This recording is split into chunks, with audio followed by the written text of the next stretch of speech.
ربی اشرح لی صدری ویسر لی امری واحلل عقدۃ من لسانی یفقہوا قولی اما بعد فاعوذ باللہ السمیع العلیم من الشیطان الرجیم بسم اللہ الرحمن الرحیم رب زدنی علما آمین یا رب العالمین۔ السلام علیکم ورحمۃ اللہ وبرکاتہ۔ اللہ کی رحمت و توفیق سے آج ہم آیت نمبر 245 اور 246 دیکھیں گے۔ پہلے ہم لفظی ترجمہ دیکھ لیتے ہیں۔ من کون ہے؟ ذلذی وہ جو یقرضو قرض دے اللہ تعالیٰ کو، قرضاً حسنا قرض حسنا، ویضاعفہ سو وہ بڑھا چڑھا کر دے اس کو، لاہو اس کے لیے، اضعافاً کثیرہ کئی گنا۔ اللہ اور اللہ تعالیٰ ہی یقبض تنگی کرتا ہے، ویبسط اور وہ کشادگی پیدا کرتا ہے، والیہ اور اسی کی طرف ترجعون تم لوٹائے جاؤ گے۔ علم کیا نہیں ترا آپ نے دیکھا، الی الملأ سرداروں کی طرف، من بنی اسرائیل کے، من بعد موسیٰ موسیٰ کے بعد، اس قالو جب انہوں نے کہا، لنبی لہم اپنے نبی کے لیے، اب آپ بنا دیں، لنا ہمارے لیے، ملکن بادشاہ، نقاتل ہم جنگ کریں، فی سبیل اللہ اللہ تعالیٰ کے راستے میں۔ قالا اس نے کہا، حل عصیتم یقیناً قریب ہو تم، ان اگر کتبہ فرض کر دی جائے، علیکم تم پر، القتال جنگ، اللہ تقاتلو یہ کہ نہ تم قتال کرو۔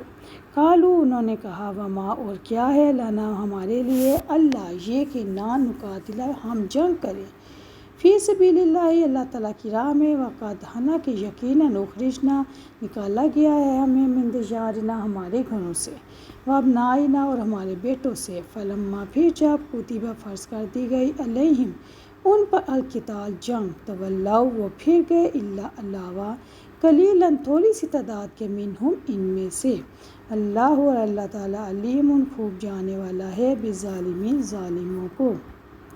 کون ہے جو اللہ تعالیٰ کو قرض حسنا دے، سو وہ اس کو بڑھا چڑھا کر اس کے لیے کئی گنا کر دے، اور اللہ تعالیٰ ہی تنگی اور کشادگی پیدا کرتا ہے، اور اسی کی طرف تم لوٹائے جاؤ گے۔ کیا آپ نے موسیٰ کے بعد بنی اسرائیل کے سرداروں کو نہیں دیکھا جب انہوں نے اپنے نبی سے کہا، ہمارے لیے کسی کو بادشاہ بنا دیں کہ ہم اللہ تعالیٰ کے راستے میں جنگ کریں؟ نبی نے جواب دیا، یقیناً قریب ہو تم کہ اگر تم پر جنگ فرض کر دی جائے کہ تم قتال ہی نہ کرو۔ انہوں نے کہا، اور ہمیں کیا ہے کہ ہم اللہ تعالیٰ کی راہ میں جنگ نہ کریں، حالانکہ ہمیں ہمارے گھروں سے ہمارے بیٹوں سے نکالا گیا ہے۔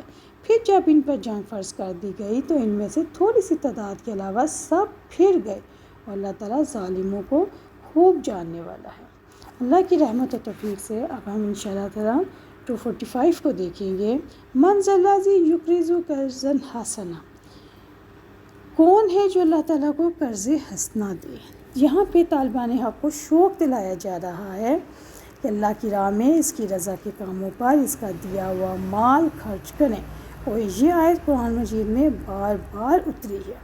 قرض حسن کا ایک حدیث میں بھی بیان ہے، فرمایا کہ اللہ ہر شب کو 2/3 رات گزر جانے کے بعد عرش بنی سے اتر کر پہلے آسمان پر آتا ہے اور اعلان فرماتا ہے کوئی جو شہنشاہ عادل کو قرض دے، اسے جس کے پاس خزانوں کی کمی نہیں، جو ذرا برابر بھی ظلم نہیں کرتا۔ ظاہر ہے کہ اللہ کو قرض دینا نہ صرف رقم کے محفوظ رہنے کی بلکہ زیادتی کی بھی ضمانت ہے۔ سبحان اللہ۔ پیاری بہنوں، قرض حسنا سے اللہ تعالیٰ کی راہ میں خرچ کرنا مراد ہے۔ اللہ تعالیٰ کے راستے میں جنگ کے لیے مال خرچ کرنے کی ضرورت پیش آتی ہے، اس لیے اللہ تعالیٰ نے مال خرچ کرنے کی رغبت اور شوق دلایا اور اس کو اپنے ذمہ قرض قرار دیا، یعنی جتنا ہو سکے نیکی کے کاموں میں اور خاص طور پہ جہاد فی سبیل اللہ کے لیے خرچ کریں۔ قرض حسنا سے مراد اللہ تعالیٰ کی راہ میں خرچ کرنا مراد ہے۔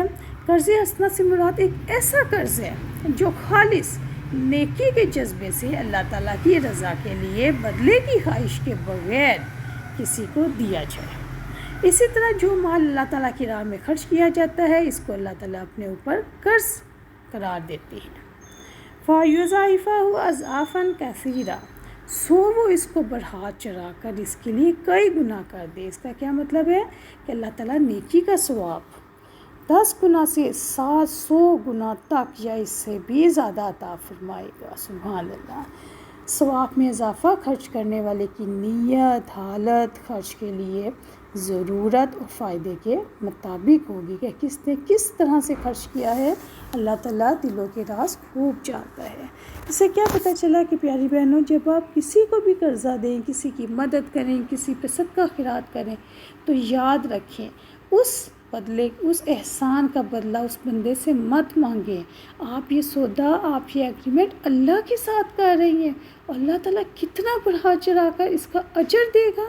یہ ایک حدیث کا مفہوم ہے کہ جب مرنے کے بعد ایک انسان اپنے صدقہ خیرات کا اجر دیکھے گا تو وہ اللہ تعالیٰ سے یہ نہیں کہے گا کہ اللہ تعالیٰ مجھے دنیا میں بھیجو، میں نمازیں پڑھوں، دنیا میں بھیجو، میں قرآن پڑھوں، دنیا میں بھیجو، میں روزے رکھوں، حج کروں۔ نہیں، وہ چونکہ صدقے کے اثرات، صدقے کے ثمرات دیکھ چکا ہوگا تو وہ کہے گا اللہ تعالیٰ کاش مجھے دنیا میں واپس بھیج دے، اور تاکہ میں جا کے صدقہ خیرات کروں۔